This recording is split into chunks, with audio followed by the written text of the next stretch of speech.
कृष्ण की वाणी। बच्चे, मुझे हारे का सहारा यूं ही नहीं कहते मेरे बच्चे, यूं ही नहीं है मेरा नाम हारे का सहारा। मैं हूँ, मैं हारे का सहारा हूँ मेरे बच्चे। मुझे हर कोई इसलिए नहीं कहता कि मैं हारे का सहारा हूँ। जो हारे हुए बच्चे होते हैं ना, वही मेरे पास आते हैं, और जो हार कर आता है ना, वो जीत कर मेरे पास से जाता है, क्योंकि मैं उसे जिता कर ही मेरे पास से भेजता हूँ, उसे वरदान देकर, उसे आशीर्वाद देकर भेजता हूँ। तुम्हें क्या लगता है कि तुम मेरे पास आए थे? नहीं मेरे बच्चे, मैंने तुम्हें बुलाया था, तुम तभी मेरे पास आए थे। अगर तुम्हारे मन में कभी आता है ना कि चलो कृष्ण के पास चलते हैं या फिर खाटू श्याम जी चलते हैं, तो वो यूं ही नहीं आता तुम्हारे मन में। मैं डलवाता हूँ तुम्हारे मन में, तब जाकर तुम मेरे पास पहुँचते हो मेरे बच्चे। और तुमने देखा होगा ना कि कोई विघ्न, कोई अड़चन नहीं आने देता। जब मैं तुम्हें अपने पास बुलाता हूँ ना, तो कोई विघ्न, कोई परेशानियाँ नहीं आती, बल्कि तुम्हारे सारे काम अपने आप बनते चले जाते हैं। एक के बाद एक काम तुम्हारे सारे होते चले जाते हैं, और तुम्हें मैं अपने पास बुलाता हूँ। और जो तुम इस बार मेरे पास आए हो ना, इस बार मैंने तुम्हें यूं ही नहीं बुलाया था। इस बार मैं तुम्हें कोई खास आशीर्वाद देने बुलाया था। इस बार मैं तुम्हें कुछ खास देना चाहता था, आशीर्वाद के रूप में वरदान देना चाहता था। और चाहता हूँ कि जो तुम्हारी इच्छा थी ना, इस बार तुम जो भी जैसी भी इच्छा रख कर आए थे ना, वो इच्छा तुम्हारी 2-3 महीनों के अंदर ही अंदर पूरी हो जाएगी। तुम्हें लग रहा है ना कि चारों तरफ से तुम्हारे लिए दरवाजे बंद हैं, लेकिन देख लेना, ऐसे ऐसे दरवाजे तुम्हारे लिए खोल दूंगा ना कि जिनमें तुम्हारे लिए चुनाव करना मुश्किल हो जाएगा कि ये भी तुम्हारे लिए अच्छा है, वो भी तुम्हारे लिए अच्छा है। तुम देख लेना, तुम कहोगे कि अरे कृष्ण, ये क्या, ये कैसे कर दिया आपने? और ये मैं करूँगा तुम्हारे लिए। मैं अपने बच्चे के लिए कुछ भी कर सकता हूँ, कुछ भी। तो तुम मेरे बच्चे हो, और मेरी जिम्मेदारी है कि मैं तुम्हें खुश रखूँ। और वो चीज़ें तुम्हारी ज़िंदगी में आने वाली हैं, और बहुत जल्द आएंगी। और सुनो, तुम्हें लगता है ना कि ये ज़िंदगी कैसी ज़िंदगी है? बदतर ज़िंदगी है। ये ज़िंदगी से तुम उकता चुके हो, परेशान हो चुके हो। इस ज़िंदगी को तुम छोड़ना चाहते हो कि नई तरीके से ज़िंदगी की शुरुआत कर लो। तो सुनो ना, कोई बहुत बड़ी बात नहीं मेरे बच्चे, कर सकते हो। एक नई तरीके से जीवन शुरू कर सकते हो, एक नए अध्याय के साथ, एक नई तौर तरीकों के साथ में, कुछ लोगों के साथ में तुम अपनी ज़िंदगी दोबारा से शुरू कर सकते हो। और इस ज़िंदगी में ना सबको पूरा पूरा हक है कि वो अपनी ज़िंदगी अपने तौर तरीके के हिसाब से अच्छे से जी सके। इसमें कोई बुराई नहीं मेरे बच्चे, और इसमें तुम स्वार्थी भी नहीं हो। अगर तुम अपने तरीके से ज़िंदगी जीना चाहते हो तो जी सकते हो ना, इसमें क्या बुराई है? कोई बुराई नहीं। दुनिया क्या कहती है, क्या सोचती है ना, इस बारे में तुम बिल्कुल भी मत सोचो। तुम बस ये सोचो कि तुम ना अच्छे से खुश रहो, जहाँ भी रहो अच्छे से रहो। तुम्हारा मन खुश रहना चाहिए, तुम्हारे मन में शांति रहनी चाहिए। वैसी जगहों पर रह के कोई मतलब नहीं जहाँ तुम्हारे मन में अशांति हो, जहाँ तुम्हारे मन में उथल पुथल होना, वहाँ से दूर हट जाना चाहिए। समझ गए? और सुनो, मैं अपने कुछ बच्चों से कहना चाहता हूँ कि तुम्हें समझ में नहीं आता कि लोग तुम्हारा फ़ायदा उठाने की कोशिश कर रहे हैं। तुम्हारी मजबूरियों का फ़ायदा उठाया जा रहा है, तुम्हें एक नौकरानी बनाकर ले जाया जा रहा है। तुम्हें सिर्फ ओहदा नहीं दिया जा रहा, तुम्हें एक नौकरानी बनाकर सिर्फ अपने कामों के लिए इस्तेमाल किया जा रहा है, और तुम इस्तेमाल हो रहे हो भावुक होकर। देखो, इतने भावुक मत हो मेरे बच्चे। भावुक होकर ना तुम्हारा फ़ायदा उठाया जा रहा है, इस बात को समझो। तुम्हें लगता है कि वो लोग तुम्हारी कीमत समझते हैं, तुम्हें समझते हैं, तुम्हारी कद्र करते हैं, लेकिन ऐसा बिल्कुल भी नहीं है मेरे बच्चे।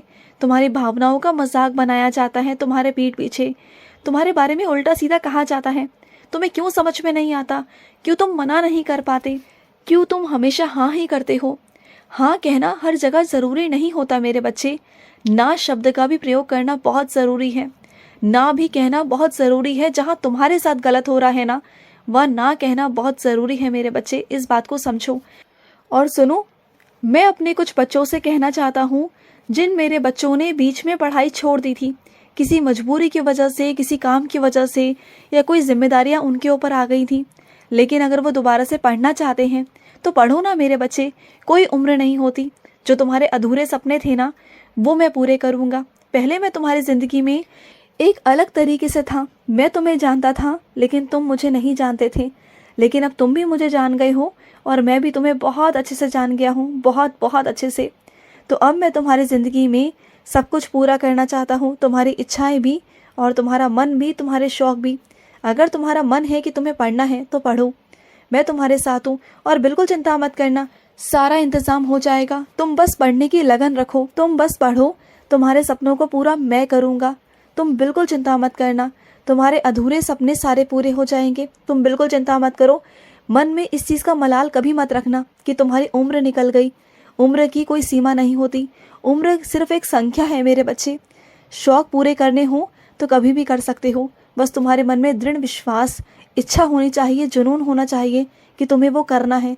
तुम कभी भी कर सकते हो, किसी भी वक्त कर सकते हो। समझ गए मेरी बात को? तो किसी की बातों में मत आओ और करना शुरू कर दो। और करने के लिए ना किसी दिन का इंतज़ार मत करो कि तुम्हें कब से करना है, बल्कि आज और अभी से करना शुरू कर दो।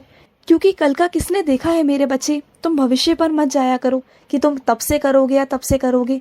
ये सिर्फ आलस है मेरे बच्चे। इस आलस को त्यागो और अपने काम को करो। समझ गए?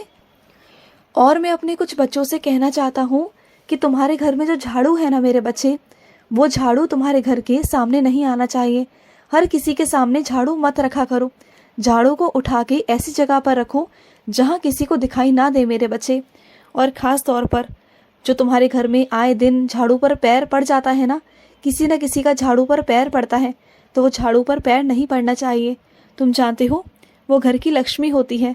झाड़ू घर की लक्ष्मी है, और लक्ष्मी पर अगर पैर आएगा तो बरकत कैसे आएगी भला बताओ? और अगर बरकत आ भी गई तो वो रुकेगी कहाँ से? बरकत को रोकना होगा तुम्हें, धन को रोकना होगा। तुम परेशान हो जाते हो ना कि तुम्हारा घर का धन क्यों नहीं रुकता, तो फिर ऐसे ही चीज़ें होती हैं मेरे बच्चे। ये छोटी छोटी चीज़ों का भी ध्यान रखा करो। और सुनो, तुम अगर किसी से कोई बात नहीं कह पा रहे हो, कुछ नहीं समझा पा रहे हो, तो तुम उसे लिख कर भी कर सकते हो।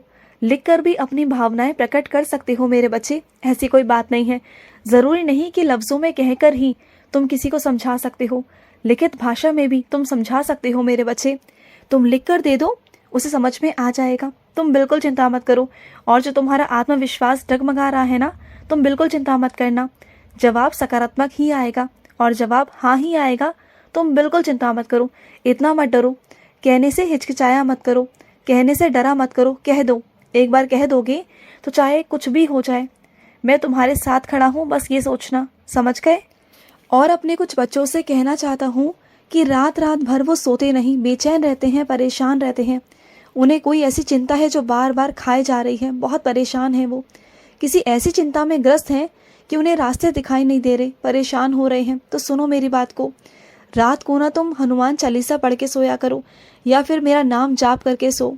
तो मेरा नाम जाप करके सोओगे ना, तो तुम्हारे अंदर की जो बेचैनी है ना, जो परेशानी है, वो धीरे धीरे ख़त्म होगी और तुम्हारा मन भी शांत होगा मेरे बच्चे। और जैसे जैसे तुम्हारा मन शांत होगा ना, वैसे वैसे तुम समस्याओं का हल भी देख पाओगे। समस्याओं का हल तुम्हारे पास ही है, तुम्हारे सामने ही है, बस तुम देख नहीं पा रहे हो क्योंकि तुम्हारे मन में इतनी उथल पुथल है ना कि तुम चाह कर भी ना समस्याओं का हल देख ही नहीं पाते हो। बल्कि मैं सबसे पहले तुम्हारे आगे हल रखता हूँ कि उस हल को तुम देखो, लेकिन तुम इतना डूब जाते हो परेशानियों में कि तुम सामने से हल को देख ही नहीं पाते हो। जब तक तुम्हारे मन में शांति नहीं रहेगी तो तुम मेरे संकेतों को, मुझे कैसे समझोगे? मेरी बातों को तुम कैसे समझोगे? मेरी बातों को समझने के लिए तुम्हारे मन की शांति बहुत ज़रूरी है। और तुम अपने मन को शांत करने के लिए ना मेरा ध्यान किया करो, मेरा नाम जाप किया करो, मेरी एक माला रोज़ किया करो। तुम्हें बहुत फ़र्क मिलेगा, बहुत फ़र्क पड़ेगा तुम्हें, तुम्हारे मन में शांति आएगी।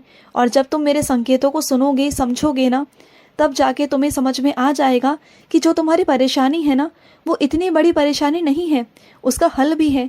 अगर कोई परेशानी उत्पन्न होती है, कोई समस्या उत्पन्न होती है ना, तो उसके साथ साथ उसका समाधान भी, उसका हल भी निकाल कर पहले से ही रखा होता है मेरे बच्चे। बस तुम्हारे देखने का नज़रिया है, उसे देखने की कोशिश करो ना, हो जाएगा। तुम्हारी उस समस्या का समाधान भी हो जाएगा। मैं हूँ तुम्हारे साथ, बिल्कुल भी चिंता मत करो। खुश रहो। आज का रात्रि कृष्ण संदेश समाप्त हुआ। जय श्री कृष्ण।